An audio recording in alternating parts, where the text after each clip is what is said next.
Hey guys, welcome back to the channel. So today, wasn't feeling 100%. Not, I'm kind of on the verge of being sick. I think I got a sore throat, some things like that. Haven't really had anything else come on. I thought I'd do something here. You might be thinking, well, why are you gonna do a video if you're not feeling that great? Well, that's the exact reason. So I come out here to kind of get away from the house a little bit, and I'm gonna make some Mullein tea with a little canteen set, or the one I put together anyway. Just a GSI glacier cup and a little bit of water. So we've got some dried mullein. My wife grows it, but you can find it like in the middle of your yard, in a field, somewhere near the side of the road. Kind of looks like lamb's ear, but it's a little more broad, and it's not as clustery when it kind of grows as lamb's ear can be. I'll show you, after I'm done here, what it actually looks like. But I've got some dried mullein, like I said, right here. And I've also brought a little bit of honey with me that's kind of on the way of getting dry. So I thought it's about a teaspoon of honey, I think. And so mullein, this one's kind of turning yellow. She's a little more green. It's got these little white hairs on it. Actually, yeah, kind of yellowy. But I'm just gonna crush this up and put it in a coffee filter, and I'm gonna try and steep it and make a little bit of tea out here with some honey. And the reason I'm doing this is because, there may be an over-the-counter shortage, or maybe you might be out on the trail or camping for a few days and you start to come down with something, your throat gets a little bit itchy. You just want to soothe that a little bit, maybe fight off a little bit of bacteria. People have been using this stuff for a really long time. I also took an usnea, or old man's beard tincture, this morning. Of course, that has a little bit of vodka in it, 100 proof, and that kind of helped with that a little bit, but it's a temporary kind of relief. So like I said, I just need to get out of the house a little bit, so we're going to get some water going here. I'm not going to bring it to a full boil, but set up, and I went ahead and got everything going just to kind of move things along. Now, I have it settled on a canteen stove, cup set stove, that nests and everything. So what I've got is these little rounded tent stakes. Okay, I usually have some of those on me anyway. They hold up pretty well in a bandana. I just kind of roll them up. But anyway, I like that because I'm on a hill. Everything I do is on a hill, so I can drive these back two in and then drive these two in just a little bit further and kind of level my cup out when I'm on a hill, and that helps me out a lot. So I kind of like that method. Pretty simple. Some trash in there. I'm just gonna rinse that cup out a little bit. It's kind of dirty. And just gonna throw a little bit of water in here, however much you think you might want to drink. And I'm trying to keep my fire, kind of up that way and away from my handles. I've got a bandana. I didn't bring a glove or a piece of leather or anything. Just kind of threw this together, something to do. Just gonna let that, and I'm not gonna bring it to a full boil. I actually had somebody tell me one time that when you make tea, you don't really want to boil it. I don't know, it does something to the taste. I don't know, I just kind of always, when it starts to get ready to simmer pretty good, I kind of take it off the heat. So I'm going to crush this mullein up in this coffee filter and see if I can improvise something here. And also, it's not windy at all today, but you could improvise a windscreen with this. You could use some aluminum foil, or maybe even one of those baking pans, the large ones. You can cut a piece out of the bottom of it. Now, I don't have to do this with the coffee filter. I don't have to steep it that way. I could just go straight cowboy style and throw it in there, but I don't really want to swallow all this. With those little hairs on the leaves that I showed you, they say that could irritate your throat, and that's kind of the opposite of what I want to do right now. And I could filter it through a bandana, and if you got extra cups and things, I mean, there's all kinds of things that you could come up with. Just trying to keep it simple.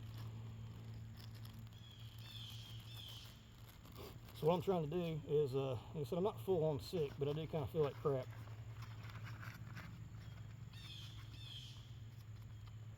So I want to try and fight this off with just natural stuff and see if it works. And if it does, or if it don't, I'll let you know. I'll kind of update. I'll pin a comment in the comment section. So of course, I come out here to build a fire and everything's wet. So, like I said, I'm not trying to go for a full boil here or anything. I'm just wanting to heat this water up just a little bit.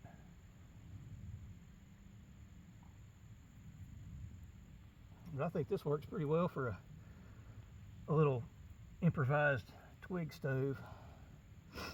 And you can use like gutter nails if you can find some that aren't galvanized.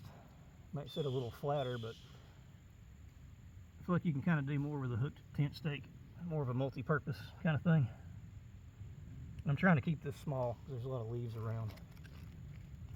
There, not that one.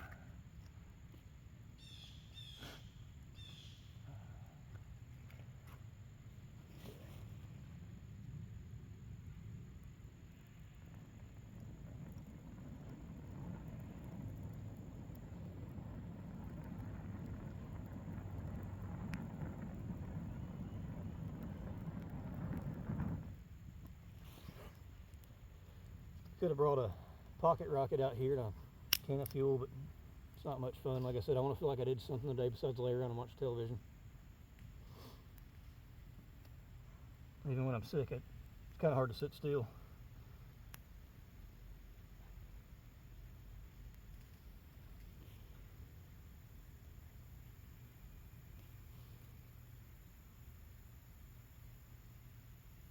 Now that wood's wet, I can hear it sizzling. Started it with some of that inner bark from a tulip poplar, but I left it outside and it drew moisture. It's been humid the last few days and it rained.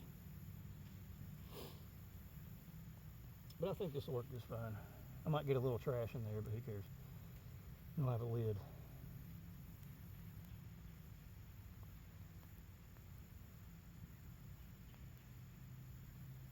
Brought out my old hatchet today. Typically I use a, like a 3-foot axe, but this hatchet, and this is now they come with like the nylon blue, the S-Twings do. I like this one's got the acorns and the oak leaves on it, and it goes on your belt and everything. Bought this a long time ago. I haven't got this guy out in a while. I like this, the more flared out shape here, as opposed to like I don't know, sometimes you get like a cheaper hatchet from the hardware store, like a Council tool or maybe a Collins or something. They're not flared out as much, but you could use this as like an improvised ulu, I guess, if you wanted to. Or you could just use your knife. But like I said, we're going light today. Finally found a use for this thing too. To pack all this stuff in here, this thing that I never use. It worked out good for this, so maybe it'll be my medicine bag. It's getting a little close to my handles now.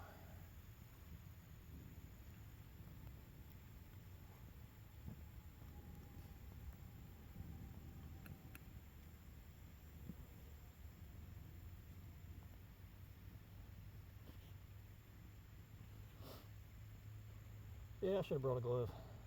Oh well. We'll figure it out.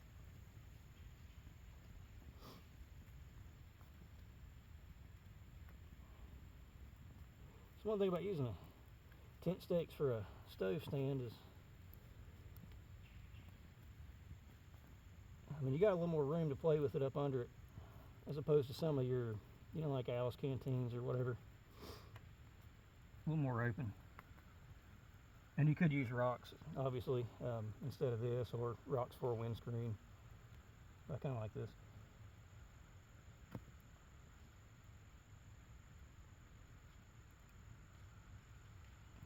Yeah, that's pretty warm. I don't really think I need to do a whole lot more than that. I'm just gonna, so what I'm gonna do is I rolled this up in this coffee bag and put a clothespin on it. And my idea is to hang it on the side. See, maybe like this, so it doesn't fall down in there.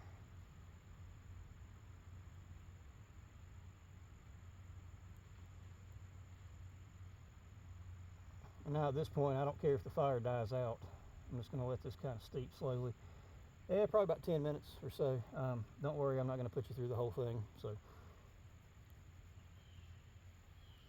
once that steeps, I'll turn this bag inside out. I'll show you, and I'll just get that honey in there if you want to see that.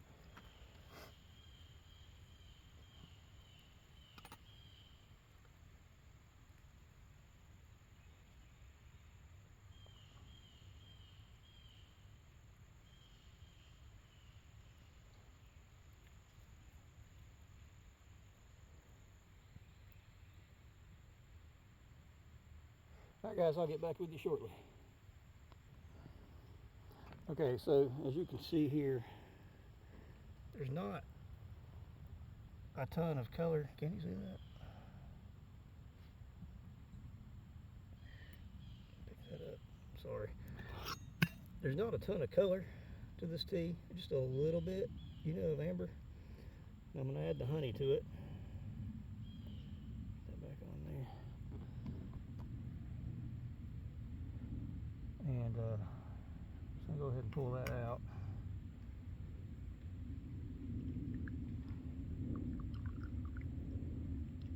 Squeeze out all the goodness in there.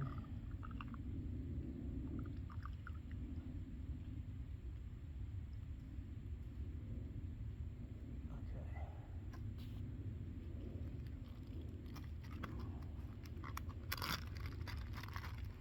So I can do this without getting it all over my hands.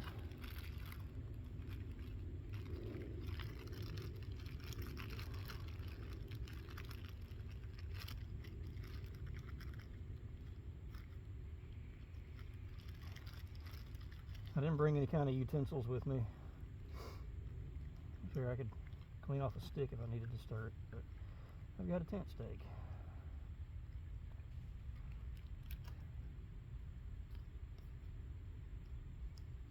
Let's do that.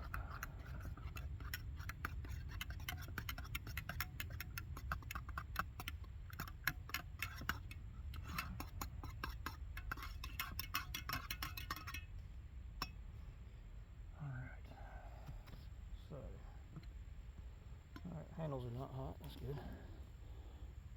So, see, just barely any color to it at all, really clear, almost like a green tea. It's too hot to drink right now, so we'll let that cool off for a second. Another thing I like about the tent stake stove method is you can use another one, pull it out, let them cool off before you go. Or if you're near a creek, you could dip them in there. So it works out pretty good. Of course, you only need 3, but I used 4, a little more stable. Anything more than 2. All right.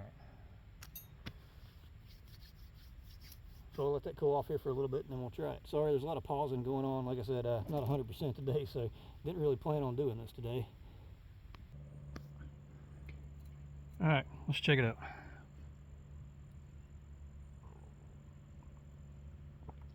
A little warm still, but not too bad. That's really good with the honey in it. Let's find some local honey. They say that, you know, local honey from your area helps you with your allergies and things like that. And that could be what I have, some kind of fall allergy. Wind's been blowing a lot last few days, so. But I've also been up in the mountains working and things too. But that's pretty good. You know, if it was a little bit colder and I was sitting around a fire trying to be warm, and that's about as good as coffee, I think. So. Not bad at all. I like lighter tasting things like tea, you know, different things like that. I don't like something to be super sugary and stuff. So anyway, that worked out pretty good. That was my first time using the tent stake method, and you know, I'm gonna be honest, I got that from, I saw one of Blackie Thomas's videos a long time ago. Thought that was a pretty ingenious little thing. Thought I'd give it a shot before I dropped some money on equipment that I may or may not need. And that packs down really small. It's got multiple uses already. So I'll probably just improvise a windscreen for it and probably call it a day on that. We get caught up on having things, you know, everything's got to be nesting cups and stoves and all that. And I'm the same way, but I actually like that a lot. Like I said, I can adjust the height of it. I don't have to add rocks or sticks or anything like that to it. I can just peck it down with a stick or a, you know, hatchet or anything like that. So anyway, guys, I'm gonna clean up here and put this fire out and head back up there, and I'll show you guys what the full mullein plant looks like, and we'll call it a day. Okay. All right, guys, here's your actual mullein plant. Sort of leaves out in a way like a lettuce or a cabbage, sort of. Super hairy, velvety. Okay, on both sides. Got some thicker veins on the bottom. Like I said, now lamb's ear is not going to be this broad, and this is more of like a centered plant, where lamb's ear, I think, kind of clusters out just a little bit more as a whole. So anyway, there's a good look at what that looks like. Water beads right off of it. Okay. All right, guys, hope you enjoyed that one. Let me know if there's something that you thought maybe I left out or should have done different. I like doing these kinds of videos. It typically turns out that the kinds of videos I like to do don't really get a whole lot of views. Everybody likes to SHTF into the world, backpack things and stuff like that, you know, but sometimes I like to just take it a little bit easy and get out in the woods and hang out a little bit, even if I feel like crap. So, but anyway, guys, get out there and try that. Like I said, as always, do your own research. You might have an allergy to this, so check into it and see what kind of allergies are there. And in the future, if you want me to provide more information like that, or you know, the genus of the plant and all that stuff, I mean, I've got tons of books. I don't really care about that, and I don't speak Latin, so you know, I usually don't throw it in there. But anyway, guys, hope you enjoyed it, and we'll see you later. Thanks.